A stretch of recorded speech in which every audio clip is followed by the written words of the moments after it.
Assalomu alaykum, hurmatli foydalanuvchilar. Osint bo'yicha darslarni davom ettiramiz. Bugun telefon raqamni bilgan holda, demak boshqa ma'lumotlarni yig'ish bo'yicha video dars qilamiz. Faqat qonuniy va axloqiy maqsadlarda o'z raqamingiz yoki ruxsat olingan raqamlar ustida ishlatishingizni tavsiya etaman, chunki IP adreslaringiz yoki nimadir ma'lumotlaringiz qolib ketsa, qonuniy jazolar bo'lishi mumkin.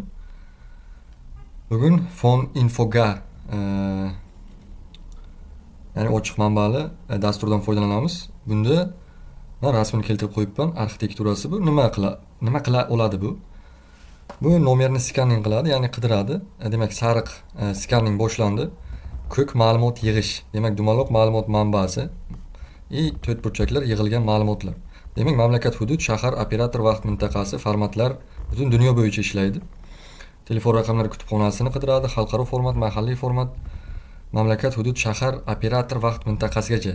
O'sha yig'ilgan ma'lumotlarda yaroqsiz telefon raqam izlari, telefon katalog izlari, obro' bilan bog'liq izlar, firibgarlik xabarlari, obro' bilan bog'liq iz yordamida VoIP o'sha provayderda aniqlash, ijtimoiy tarmoq izlari, veb sahifalar, hujjat izlari.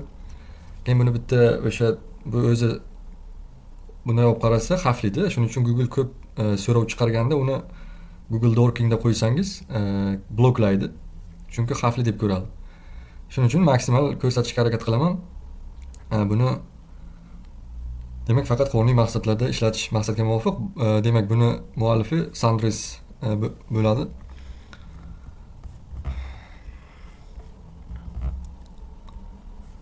Demak, mana Sandov and Dev ekan. Go dasturlash tilida yozilgan.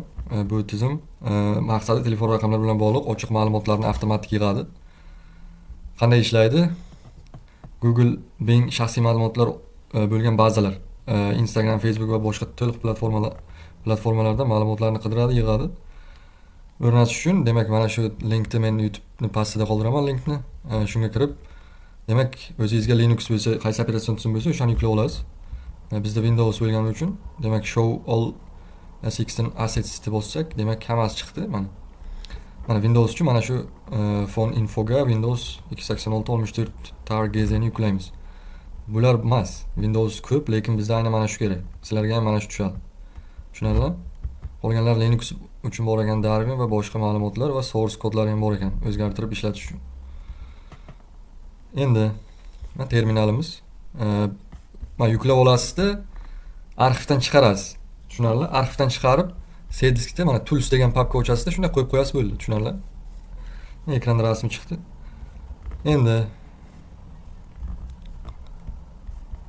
Endi boshladik. Demak, Phoninfoga scan n -n keyin raqam yozamiz. 918 90 1 2 3 4 5 6 7 shunaqa qidiraylik, enterni bosamiz. Mana darrov chiqarib berdi. Demak, result for local, raw local, demak raqam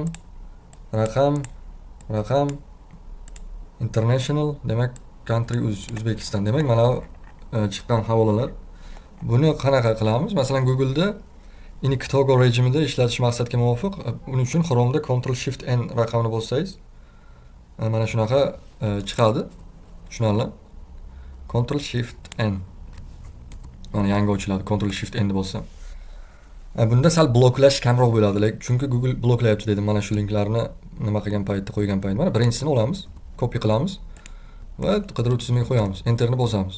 Mana shu raqam qatnashgan hamma sahifalarni chiqarib kelyapti. Hamma sahifa qayerda bo'lsa, mana o'zingizning raqamingizni qo'yib ko'rishingiz mumkin. Sizning raqamingizdan kimdir noqonuniy foydalanib, o'sha shantaj qilmoqchi bo'lgandir yoki nimadir mahsulotga sizning raqamingizga qo'yib yuborgan bo'lishi mumkin.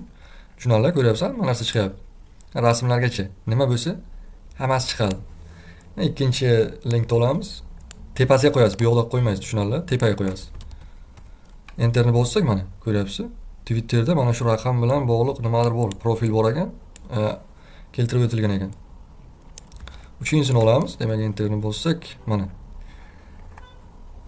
Bu LinkedIn bo'yicha ekan, mana hammasini qo'yib ko'rasiz.